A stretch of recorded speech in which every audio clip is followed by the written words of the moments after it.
यार तो क्या फेंक रहा है? खबरदार।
हाँ जी, मेरी आवाज आ रही है और क्लियर आवाज आ रही है।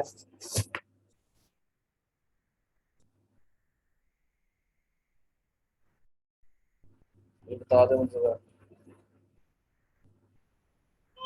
जी सर, क्लियर आवाज आ रही है। ठीक है जी। अब से हम लोग क्लास ओके लेंगे। बंदे साथ बैठे हैं भाई, चक्कर क्या है, मर गई है आवाम सारी की सारी हफ्ते में।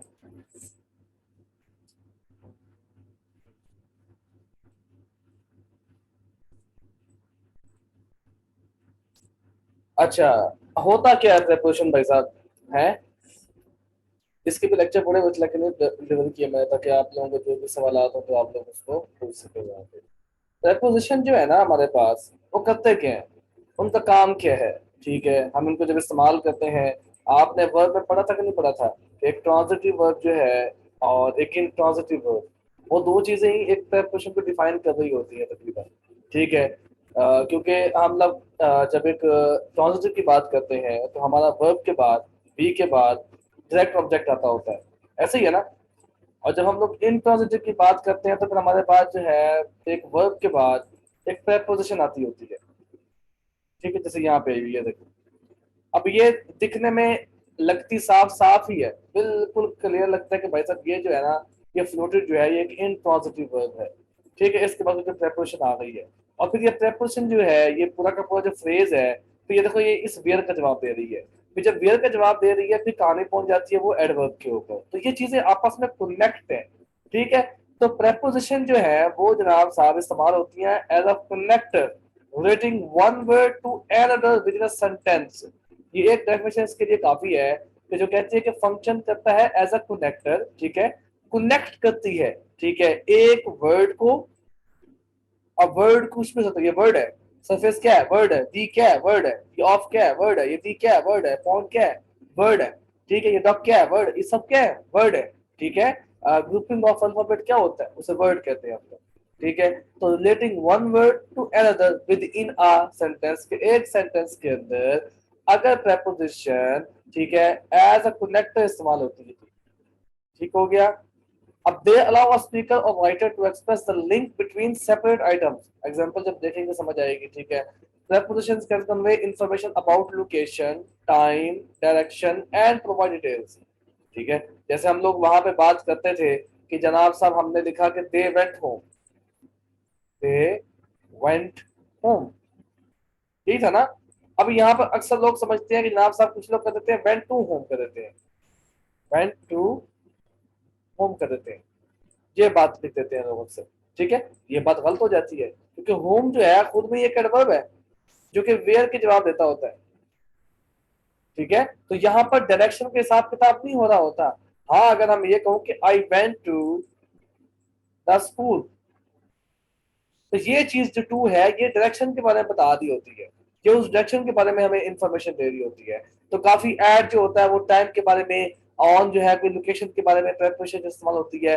तो और प्रोवाइड डिटेल्स, मतलब हर टाइप की डिटेल देगी वो, ठीक है।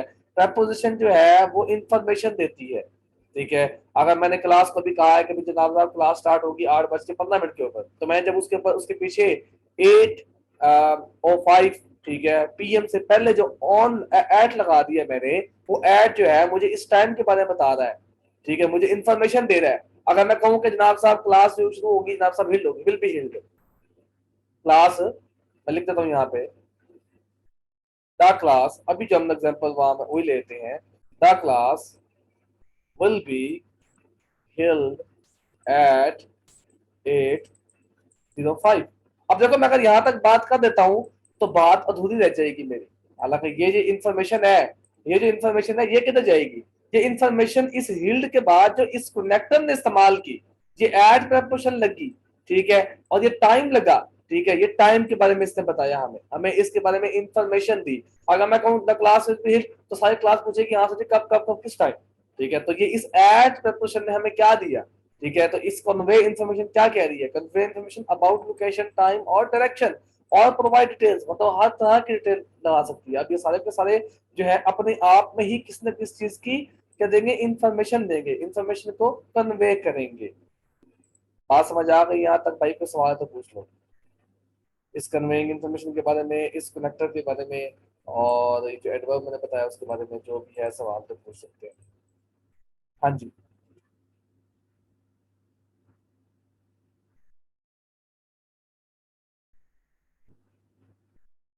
है कोई सवाल जवाब? ओके जी। अब इधर एग्जांपल है जी, the duck floated on the surface. अब देखो उसने कहा जनाब साहब का डक जो है फ्लोट कर रही है, जनाब साहब किधर कर रही है।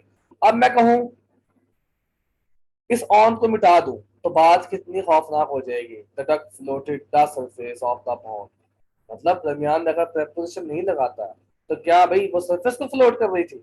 डक तो खुद फ्लोट हो रही थी वहां पे, ठीक है। तो इस ऑन ने इस वर्ड को, इस फ्लोटेड को इस उठा के इस सरफेस के साथ कनेक्शन पैदा किया, एज अ कनेक्टर इस्तेमाल हुई, एक वर्ड को इस दूसरे वर्ड के साथ कनेक्ट किया।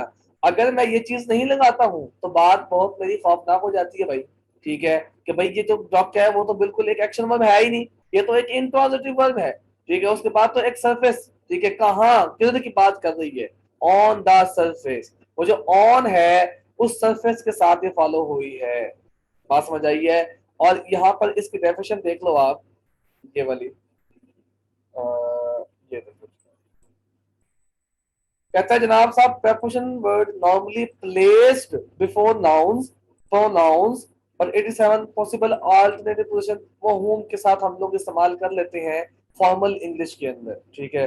ये अक्सर एंड में आ जाते होते हैं, अगर आपकी इस पर प्रैक्टिस हो जाए तो आपके ये परफेक्ट हो जाती हैं, लेकिन इसके अलावा भी काम चल ही जाता है, सभी को समझना नहीं है, ठीक है। क्योंकि ये होम भी जो है ये किसी बंदे के बारे में नहीं बता रहा होता है हमें, the people with home I was travelling, तो ये एक दूसरे क्लॉजेस जो होते हैं हमारे पास, जैसे वो डैड था, आपके पास हुज था, ठीक है, वो सारे के सारे क्लॉजेस हैं, रिलेटिव क्लॉज कहते हैं उसको, हु था, विच था, ठीक है, ये सारे के सारे हमारे पास क्या होते हैं जनाब साहब, इसे रिलेटिव क्लॉज कहते हैं। तो हम इनके साथ भी इनको जोड़ सकते होते हैं, ठीक है। इसके अलावा preposition can also be followed by verbs, ठीक है। तो ये वर्ब कौन सा होगा? जेरिड फॉर्म के अंदर, तो हम लोग इसको इस्तेमाल करते हैं, he is talking of emigrating, they succeeded in school, ठीक है। तो एक preposition जो है एक नाउन के साथ फॉलो कर सकती है या किसी प्रोनाउन के साथ फॉलो कर सकती है। प्रोनाउन का एग्जांपल आपके सामने है कि I gave the pen to him, लो जी, ये टू है आपके पास, ये फॉलो हुई हिम के साथ, लो भाई। अब इसने, इस दो चीजों ने, इस पेन ने, इस पेन को, ये एक वर्ड है, दूसरा वर्ड ये है, दरमियान में टू है, ये एज अ कनेक्टर इस्तेमाल हुआ इन दोनों अल्फाजों के दरमियान में, ठीक है। तो अल्फाज कोई कोई कोई कुछ भी हो सकते हैं, वो आपके पास ऐसा वर्ब भी हो सकता है, जैसे यहाँ पे ये वर्ब दिया गया है आपको, फ्लोटेड ऑन द सरफेस, इसने कहा, ठीक है जी। तो आपने जब भी इस प्रेपोजिशन को इस्तेमाल करना है भाई साहब, तो आप देखना भाई साहब मेरी प्रेपोजिशन वैलिड है कि नहीं है। हर एक प्रेपोजिशन अपने में ही एक डिफाइन होती है, ठीक है, हर एक प्रेपोजिशन, ठीक है। ऑफ जो है एक रिलेटिंग के लिए इस्तेमाल होती है, ऑन जो है किसी सरफेस के ऊपर इस्तेमाल होती है, ऑन जो है, ठीक है। ऐसे ही अक्रॉस जो है आपकी ये प्रेपोजिशन होती है from one road to, from one end to another end, ठीक है। The dog ran across the yard, ठीक है, तो ये भागा, ठीक है, रेन द यार्ड। अब आपने जब वर्ब पढ़ना है तो वर्ब खुद ब खुद बोलेगा भाई साहब मुझे प्रेपोजिशन चाहिए। अगर कोई बंदा ये कहे कि जनाब साहब ये इसको मिटा दे, तो क्या ये सेंस बना रहा है? मुझे कमेंट में बता दे कि मैं कहूँ the dog ran the yard, मतलब भगा दिया उसको, मतलब कि कुत्ते ने जो है ना जनाब साहब क्या कहते हैं यार्ड जो ग्राउंड होता है उसको भगाया है। कि ये पॉसिबिलिटी हो सकती है हमारे पास, हो सकती है। हाँ जी,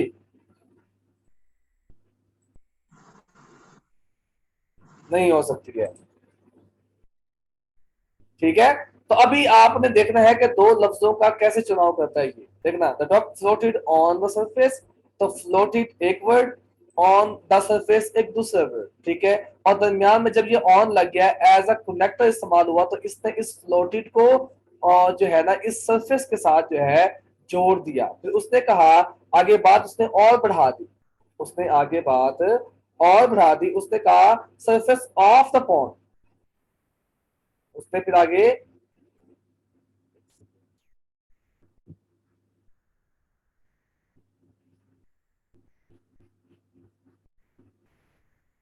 ठीक है, हाँ जी।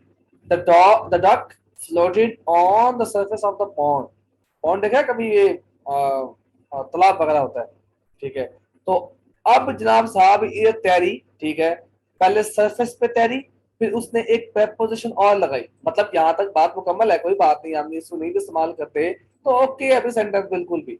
The duck floated on the surface, जो डक है ऑन द सरफेस मैंने बताया था आपको एक प्रेपोजिशनल फ्रेज है, और जब प्रेपोजिशनल फ्रेज हमें किसी वेयर का जवाब दे, इस वेयर का जवाब दे, तो फिर ये एडवर्बियल फ्रेज बन जाती होती है, ठीक है। तो ये फिर एज एन एडवर्ब इस्तेमाल होना शुरू हो जाती है। जनाब साहब डक जो है वो तैरी कहा, ऑन द सरफेस, सरफेस पर, ठीक है।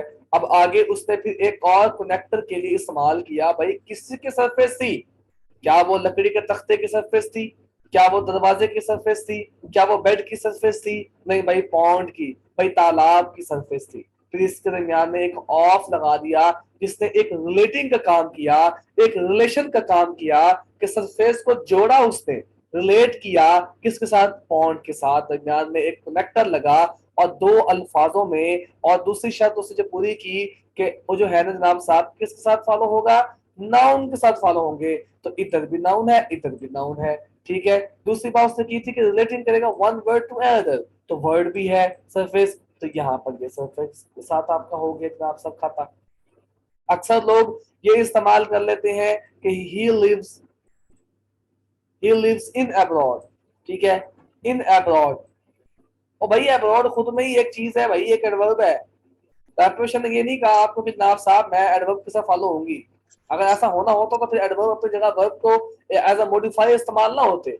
जो चीजें मॉडिफायर के तौर पर इस्तेमाल होती हैं वो किसी चीज के गुलामी करती हैं, लाइक समझ लो आप। अब एडजेक्टिव को कुछ लोग जनाब साहब अकेले, मैंने ऐसे महान देखे हैं कि आ गुड कर देते हैं माशाल्लाह से, लो भाई, और फुल स्टॉप लगा देते हैं, आगे नाउन का नाम निशान ही नहीं होता है। और भाई ये तो डिटर्मिनर है, ठीक है। इसने कहा है कि भाई साहब मैं आऊंगा सिंगुलर नाउन के साथ, मुझे चिपकाना है तो नाउन के साथ चिपकाओ, मुझे अकेला एडजेक्टिव की क्या जरूरत है चिपकाने की।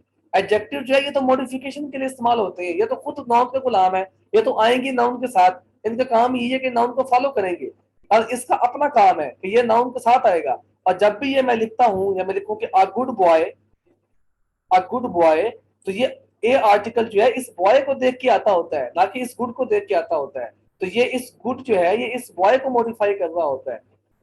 बात समझ आ गई यहां तक भाई? हमने जो पढ़ा कि हमने एज अ कनेक्टर पढ़ा, इसको भी कनेक्टर के तौर पे इस्तेमाल होंगे, ठीक है।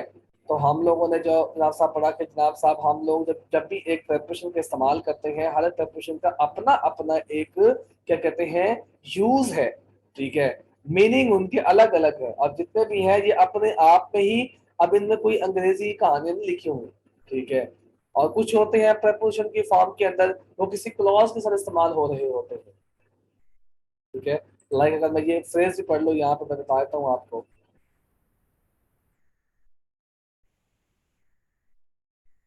हाँ जी, तो कंजक्शन होते हैं, ठीक है। और कंजक्शन जो होते हैं हमारे किसी क्लॉज के साथ, क्लॉज के पहले इस्तेमाल होते होते हैं। जब कहीं भी ऐसे शक्लें देखो कि जो प्रेपोजिशन भी बन रही हो आपके पास, और जो आपके पास जो है एज एन प्रेपोजिशन भी ले रही हो, तो फिर दिमाग में बस 3-4 चीजें आनी चाहिए भाई। प्रेपोजिशन जो है can only be followed with the pronouns, nouns and with gerund form, ठीक है भाई, इसके साथ इस्तेमाल हो सकती है, इसके अलावा इसका कोई काम नहीं है, ठीक हो गया। लेकिन जब कहीं भी आप देखें, अब यहाँ देखो, she gave everyone a present before she left, ठीक है। तो यहाँ पर बिफोर जो है एक शी के साथ आया है, और उसके बाद शी लेफ्ट एक पूरा का पूरा क्लॉज है। आप देखेंगे प्रेपरेशन को अक्सर अक्सर देखेंगे, जब कभी भी देखेंगे ना, उसके बाद बस नाउन आएगा, या तो ऐसा प्रोनाउन आएगा जो खत्म हो जाएगा। अब सब्जेक्ट प्रोनाउन यहाँ पे आ गया है, लेकिन सब्जेक्ट प्रोनाउन आप जब देख रहे हैं कि सब्जेक्ट प्रोनाउन के बाद वर्ब भी आ रहा है, अगर सब्जेक्ट और वर्ब एक सेंटेंस के अंदर आ जाए तो वो क्लॉज कहलाते हैं, और वो चीज एक सेंटेंस का, जवाब दीजिए कि एक सेंटेंस का हिस्सा बन जाती है वो चीज।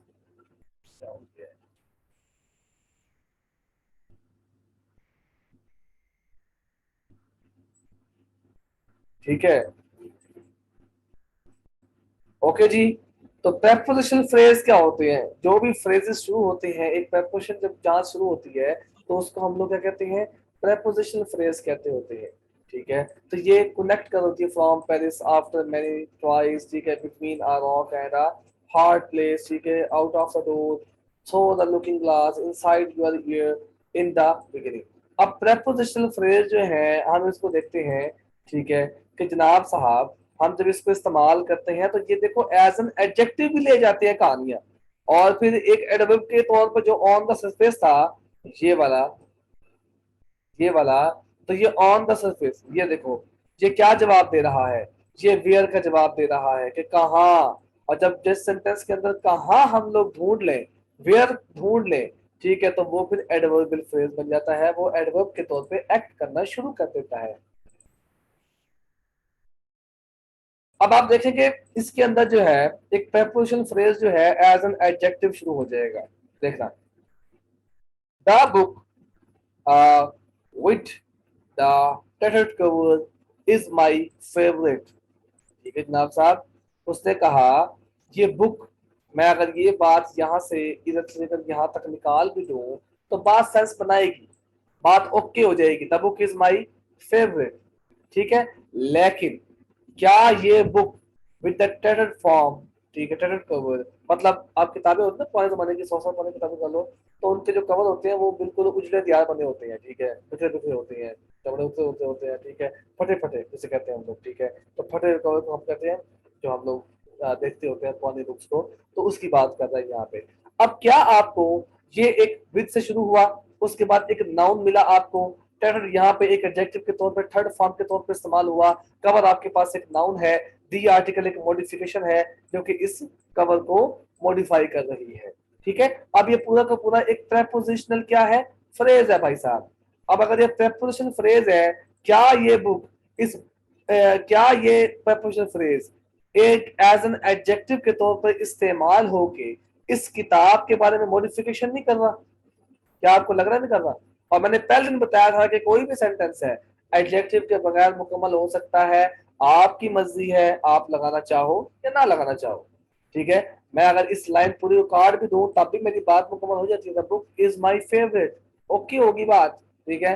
अगर मैंने बुक के बारे में कुछ मॉडिफिकेशन करनी है तो फिर मैं साथ में एक प्रिपोजिशन फ्रेज के तौर पे इसको इस्तेमाल करके उस बुक को मॉडिफाई कर सकता हूँ, ठीक है। तो विद द टेटेड कवर, तो ये एक इंफॉर्मेशन दे रही है इस बुक के बारे में, इस बुक के बारे में बता रही है, ठीक है, कि फटा हुआ कवर है उसके बारे में, ठीक है, उसके बारे में इंफॉर्मेशन दे रही है। और फिर ये बुक जो है, मैंने अगर ये कहूँ इस विद को खत्म कर दूं, द बुक द टेटेड कवर, तो कितनी बात गलत हो जाएगी मेरी, ठीक है। तो इस विद ने एज अ कनेक्टर इस्तेमाल होके इस बुक को इस टाइटल कवर के साथ जोड़ा, ठीक है, और इसके बारे में एक इंफॉर्मेशन दी। वही बात कन्वेइंग इंफॉर्मेशन की पहुंच जाती है हमारी, कि एक इंफॉर्मेशन दी। अब ये टाइटल कवर इंफॉर्मेशन दे रही है उस बुक के बारे में, तो पहचान बन गई उसकी वो। हाँ जी, क्लियर। एडजेक्टिव के तौर पर इस्तेमाल क्लियर है। एडवर्ब को बता चुका हूं मेरे ख्याल से आपको।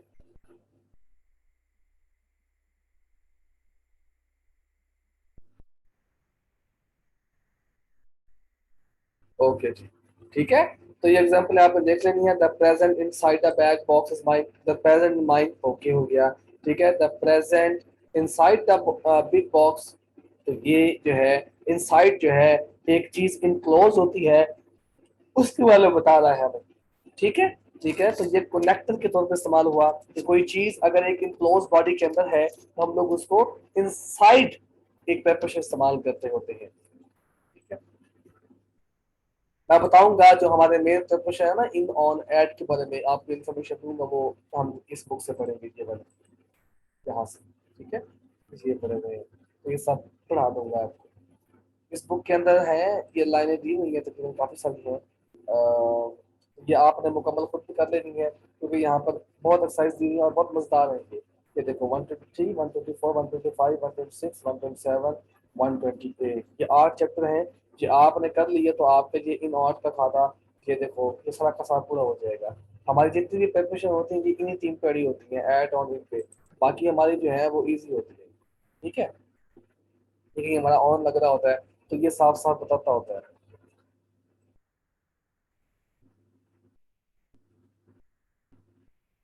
ठीक है। तो ये एडवर्ब के तौर पर इस्तेमाल हुआ। The car beside the red one is one I want to buy, ठीक है। The car is the one, ठीक है, बात मुकम्मल है। वैसे कार भी दूं मैं इसको, इस चीज को, ठीक है। One I want to buy, okay. अगर मैंने इस कार के बारे में इंफॉर्मेशन देनी है, अब ये बिसाइड, इसके साथ, ठीक है, बिल्कुल द रेड वन, ठीक है। भाई 2 कारें खड़ी हैं, एक ग्रीन है एक लाल खड़ी हुई है। ये जो कार है ये ग्रीन है, एक और रेड वन, ये वन जो है आपके पास क्या है, वन जो है, याद करो वो डिमोन्स्ट्रेटिव एडजेक्टिव, सॉरी डिस्ट्रीब्यूटिव, वो जो दिस दोस दैट था उसके एंड के ऊपर दिया हुआ था वन, ये वो वाला वन है, red one, as a pronoun के तौर पर इस्तेमाल हुआ, ठीक है। अगर आप इस वन को कार भी कर सकते हो, मिटा दो इसको, यहाँ पे कार लिख दो, ओके है बिल्कुल। लेकिन ये वन जो है इसके बारे में बता रहा है, ठीक है। लेकिन ये वो वाली कार नहीं है, लेकिन ये वन खुद में ही सेंस दे रहा है कि भाई किस बिसाइड द रेड वन, तो मतलब कि कार के बारे में ही बात हो रही है, किसी और चीज के बारे में बात नहीं हो रही है। तो ये बिसाइड जो है हम लोग जो डिसाइड कहते हैं, तो हम लोग डिसाइड मतलब कि एक दो चीजें, दो बंदे, ठीक है, एक ही साइड बैठे एक ही साइड बैठे हैं, तो इन चीजों पे आपस में जो साथ साथ बैठे होते हैं तो डिसाइड होते हैं, ठीक है। तो ये एक आपके पास ग्रीन कार है, एक आपके पास रेड कार है, दोनों साथ साथ खड़ी है, तो हम लोग इस कार को इस कार के साथ कनेक्ट कर रहे हैं और दरमियान में एक प्रेपोजिशन का इस्तेमाल करके,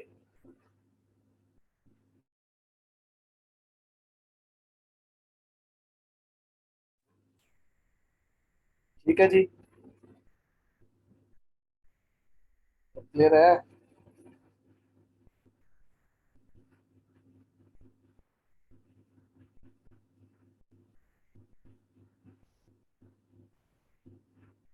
ओके जी, ठीक है।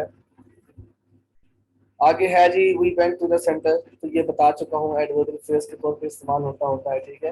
We will be order our pizza, ठीक है। And I will clean up the highest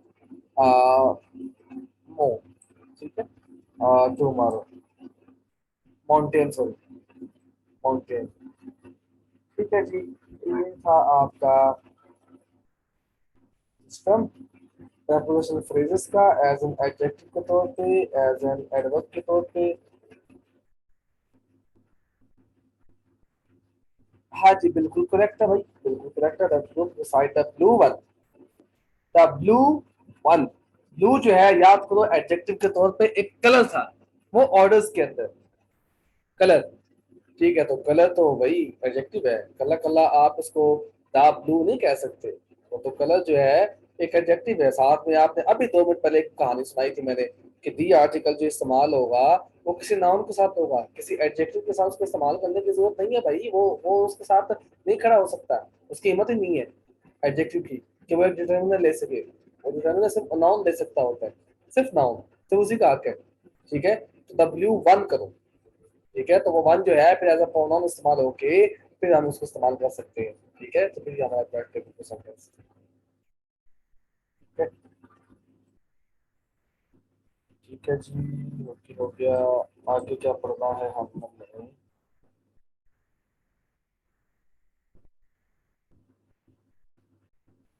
ठीक है, ये आपके थे जनाब साहब प्रपोजिशन। प्रपोजिशन अभी ये देखो, ये वाला मैं चैप्टर हो गया था 88 वाला, ये बड़ा मजेदार चैप्टर है ये वाला। इनडायरेक्ट ऑब्जेक्ट और डायरेक्ट ऑब्जेक्ट की कहानी जो होती है ना, ये वाला। अ सेंटेंस सच एज, इसको गौर से देखना आप लोग, ये बड़ा इंपॉर्टेंट है। अक्सर लोग, मैं खुद भी, आप कभी मूवीज देखे ना हॉलीवुड की, तो उसमें ये चीजें बड़ी चल रही होती है। तो कहीं कहीं ये टू आ रहा होता है, कहीं कहीं नहीं आ रहा होता है। तो जब आपको ये इनडायरेक्ट और डायरेक्ट ऑब्जेक्ट का पता लगता है तब ये आपको इसकी कहानी लगती है कि जब भी इनडायरेक्ट ऑब्जेक्ट और डायरेक्ट ऑब्जेक्ट अपनी जगह से एक्सचेंज मारेंगे, ठीक है, तो फिर प्रेपोजिशन ओमिट हो जाएगा। ठीक है, अगर मैं ये कर रहा हूँ, अब ये एक एग्जांपल आंखें फाड़ के देखना। ठीक है, I gave the book to Tom, ये बात आपको खुद ब खुद सच बताएगी। आई गेव व्हाट, तो व्हाट का आंसर दिया जनाब साहब इस किताब में, और ये आपके पास आ गया डायरेक्ट, DO, डायरेक्ट ऑब्जेक्ट। ठीक है, होम किसको दिया जनाब साहब, टॉम को दिया। ट्रांसफर, ठीक है, टू जो है आपका डायरेक्शन के तौर पर इस्तेमाल भी होता है और ट्रांसफर के तौर पर भी इस्तेमाल करते होते हैं। I gave the book Tom, तो बात बड़ी अजीब और गरीब हो जाएगी। I gave the book to Tom, तो बात बिल्कुल करेक्ट हो जाएगी क्योंकि एक बुक जो है ट्रांसफर हुई है टॉम को। ठीक है, तो ये टू जो है आपके पास एज अ कनेक्टर के तौर पे इस्तेमाल हुआ कि इसने डायरेक्शन को फॉलो किया टॉम की तरफ। ठीक है, या आप इसको ट्रांसफरिंग के तौर पे लेके जा सको, एक इंफॉर्मेशन दी गई कि किताब जो है टॉम के पास गई, एक डायरेक्शन दी गई उसको। ठीक है, लेकिन अगर आप इसी चीज को, इसी टॉम को इस द बुक की तरफ ले जाएं,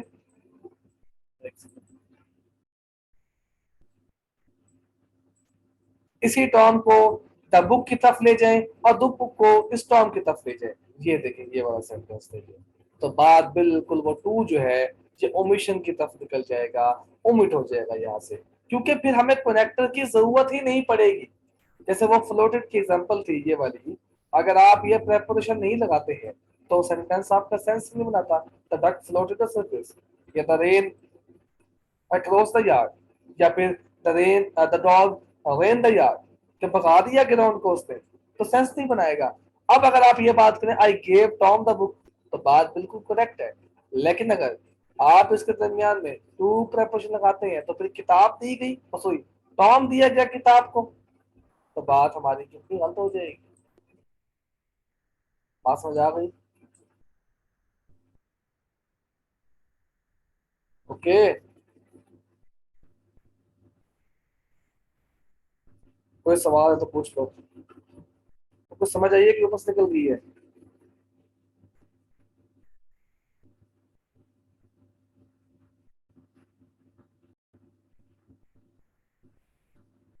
समझ आई है?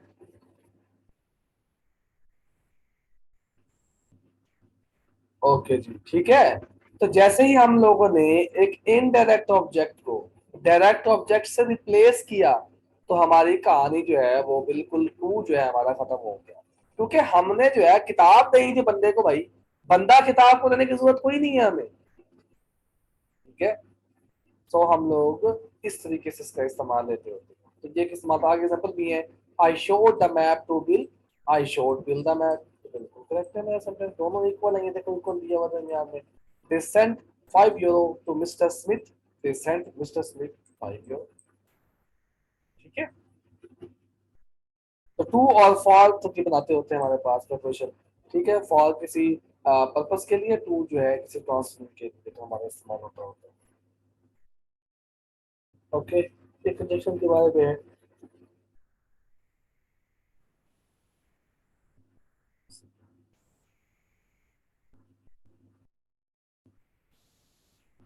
ये है जनाब साहब आपका सिस्टम।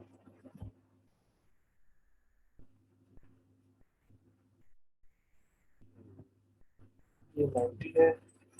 टाइम एंड डेट के लिए आप लोग इस्तेमाल करते हैं एट, ऑन, बाय, बिफोर, इन, ठीक है। एट अ टाइम, ठीक है। तो एट जब हम इस्तेमाल करते हैं तो हम लोग एक वक्त के लिए, ठीक है, एक टाइम के लिए बयान करते होते हैं एट प्रीपोजिशन को। जैसे एट नाइट होता है, ठीक है, लेकिन इन द मॉर्निंग होता है, ठीक है। At dawn, at 6, at midnight, at 4:30, ठीक है, एट 16। तो ये एक ना आपके हिसाब से एक स्पेसिफिक टाइम के बारे में बताता होता है, एक पॉइंट के बारे में बताता होता है। एट जो प्रेपोजिशन है ना, ये जब भी इस्तेमाल होती है तो ऑन और एट में बड़ा फर्क होता है। मतलब एक बिल्कुल मोस्ट स्पेसिफिक की तरफ ये चीज ले जाती है हमें, जो एट प्रेपोजिशन है, ठीक है। तो हम लोग, मैं अगर यहाँ पे एक बॉक्स बनाऊं ये इस तरीके से, तो फिर आपको कहानी याद नहीं हो जाएगी। मतलब मोर स्पेसिफिक, मतलब ये मैंने एक ट्राइंगल बनाई है, मैं इसको डिवाइड करता हूँ तीन हिस्सों में, ठीक है। इसको ऐड में ले जाता हूँ, इसको ऑन ले जाता हूँ, इसको इन में ले जाता हूँ। इन होता है हमारे पास ना एक बड़ा एरिया, बहुत बड़ा एरिया हो आपके पास, जैसे सिटी पाकिस्तान, ठीक है, तो हम उसके लिए इस्तेमाल करते होते हैं। ऑन जो है ना एक स्पेसिफिक के लिए होती है, लेकिन बड़ा कम स्पेसिफिक के लिए। मतलब मैं आपको एग्जांपल दूं, हम ऑन जो है किसी स्ट्रीट के साथ भी इस्तेमाल करते हैं, स्ट्रीट गली के साथ। हम इसको एवेन्यू, एवेन्यू आप देखते हैं ना टाउन जो होता है उसके लिए भी इस्तेमाल करते होते हैं। लेकिन एड जो है ना एक बड़ा ही स्पेसिफिक, एक बिल्कुल खासम खास कर लो, एक पर्टिकुलर कर लो, एक खसूस कर लो भाई, ठीक है, अपने हिसाब से कि उसके लिए इस्तेमाल होता है, ठीक है। अब जब आपने ऐड का इस्तेमाल किया है तो फिर बड़ा फर्क, मैं एग्जांपल दूंगा, बात क्लियर हो जाएगी आपको। कि एक बंदा ये कहे जनाब साहब मैं खड़ा हूँ on the 7th Avenue, Islamabad में होते हैं 7th एवेन्यू होते हैं, ठीक है, एवेन्यू होते हैं, आपको पता होगा, ठीक है, ऑन द 7th एवेन्यू। अब भाई 7th एवेन्यू कोई इतना बड़ा एरिया है, ठीक है, उस बंदे ने जब बताया कि हाँ जी मैं जनाब साहब ऑन द 7th एवेन्यू में खड़ा हूँ, ठीक हो गया। अब क्या पता वो 7th एवेन्यू मेट्रो स्टॉप पे खड़ा हुआ है, क्या पता वो ब्लू एरिया के टाउन में खड़ा हुआ है, क्या पता वो किसी शॉप में खड़ा हुआ है, क्या पता वो किसी बैंक में खड़ा हुआ है। तो ये चीज जो है, ये आपके पास जो है एक एरिया के हिसाब से थोड़ी बड़ी चीज भी हो जाती है और स्पेसिफिक भी हो जाती है। मतलब जब मैंने ये बात की, अब सिटी तो बहुत बड़ा है ना, अब सिटी के अंदर फिर टाउन्स आते हैं, टाउन्स के अंदर गलियां आती हैं, तो वो बहुत बड़ी चीज होती है। अगर आप सिंपल सी बात करें जनाब साहब मैं जी इन इस्लामाबाद हूँ, तो अगले बंदे को पता हो जाएगा भाई साहब उसे स्पेसिफिक की बात नहीं की, उसने पूछा कहाँ हो भाई, तो मैंने कह दिया इन इस्लामाबाद, ठीक है। अगर किससे पूछा कि हाँ भाई आपके घर का हम साया है, ठीक है, अगर वो आपसे पूछ रहा है कि भाई साहब कितना, तो आप कहेंगे हाँ जी एट हूँ, मैं घर पे हूँ। तो आपने वो जब बताया तो वो फिर मोस्ट स्पेसिफिक बताया, आपने एग्जैक्ट लोकेशन बताई, आपने वो स्कूल के गेट के बाहर भी हो सकती है, वो आपका घर भी हो सकता है, वो कोई दुकान भी हो सकती है, वो कोई बैंक भी हो सकती है। तो तब आप लोग एड का इस्तेमाल करते हैं, तब ये बिल्कुल स्मॉलेस्ट एरिया काउंट होता है। लेकिन जब आप ऑन इस्तेमाल करते हैं तो उस बंदे ने आपको दोबारा फोन करना है, दोबारा पूछना है आपसे कि भाई साहब अगर आप ऑन द 7th एवेन्यू है तो आप स्पेसिफिक बताओ ना किस दुकान पे खड़े हो। फिर आप बोलेंगे हाँ जनाब साहब मैं अब एक एट द बैंक, ठीक हो गया, मैं वहां पे खड़ा हुआ हूँ भाई साहब, ठीक है, एट दिस पॉइंट। तो ये पॉइंट बताता है आपको, ये स्पेसिफिक पॉइंट बताता है आपको। नहीं वाइडर रेंज का इस्तेमाल नहीं होता समझ, वो इन होता है वाइडर रेंज के लिए, इन मतलब आप इन पाकिस्तान कहो, इन कनाडा कहो भाई, इन वर्ल्ड कहो, आपकी मर्जी है, ठीक है। वो चीजें आपको अगला बंदा आपसे सवाल नहीं करेगा, ठीक है। लेकिन अगर आपने ऑन और एड में देखना है फर्क, तो ऑन और एड में ये फर्क है कि हम लोग स्ट्रीट में, मतलब एक बंदा ये कहे कि स्ट्रीट का एक कोना ये है और एक कोना ये है, ठीक है, तो आप कहें जाके ऑन चौधरी स्ट्रीट।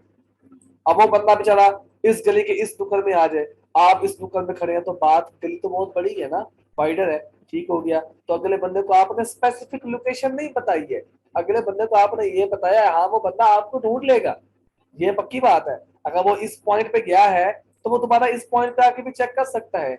लेकिन अगर आपने उसको तकलीफ देने की जरूरत नहीं करते हैं तो फिर आप एट लगा के साथ में एक पॉइंट लगा के, भाई एट येलो गेट, ठीक है, तो वो येलो गेट जो है वो स्पेसिफिक हो गया आपके लिए, वो बंदा सिर्फ येलो गेट के पॉइंट पे ही आएगा।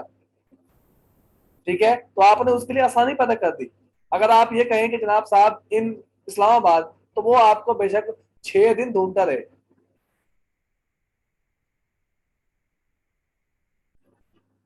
6 दिन ढूंढता रहे, तो वो आपको नहीं मिलने वाला।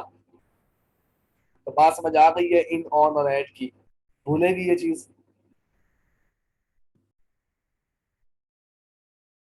हाँ जी, ये मैंने आपको लोकेशन के हिसाब से बताया है, और टाइम के हिसाब से भी ऐसे ही होता है। जैसे ये देखो, एट 5 o'clock, देखना आप खुद ब खुद बोलेगा, at midnight, at lunch time, at sunset, तो ये एक स्पेसिफिक टाइम होते हैं। अब सनसेट आप देखो ना मस्जिद में जाके, तो वहां पे सनसेट का ना एक टाइम होता है, ठीक है, कि 7:15 पे या 9:15 पे वो भी टाइम होता है, ठीक है। लेकिन अगर आप ये देखें ऑन फ्राइडेज, तो ये एक पूरा का पूरा मतलब एक हिसाब से एक वाइडर रेंज में ले जाते हैं चीजें। मतलब फ्राइडे तो है लेकिन स्पेसिफिक नहीं किया उसने, ठीक है।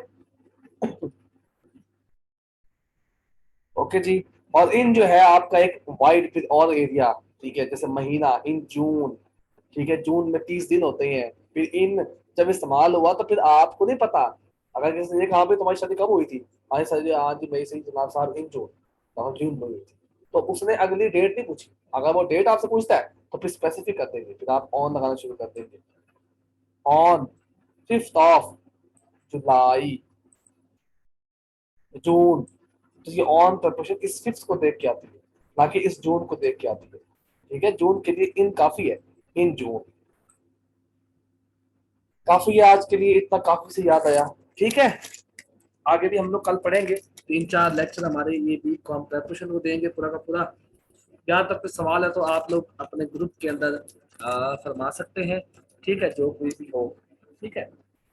और हाँ जी, ये रहे।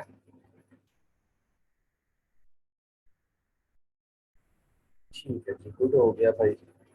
चलो फिर अब लोग तुम लोग जाओ, ठीक है। हम लोग अब से क्लासेस लेंगे इंशाल्लाह, ठीक है, प्रॉपर लेंगे, डेली बेसिस पे लेंगे। और हाँ, मैं फिर कल जो, और काइंडली यार अपने पैराग्राफ वहाँ शेयर किया करो, क्या कहते हैं, ग्रुप के अंदर। मैं भूल जाता हूँ, मैं कहीं और खाते नहीं होता, मैंने उसकी टाइम भी दिया था आप लोगों को कि भाई साहब मैं उस टाइम में चेक करूंगा।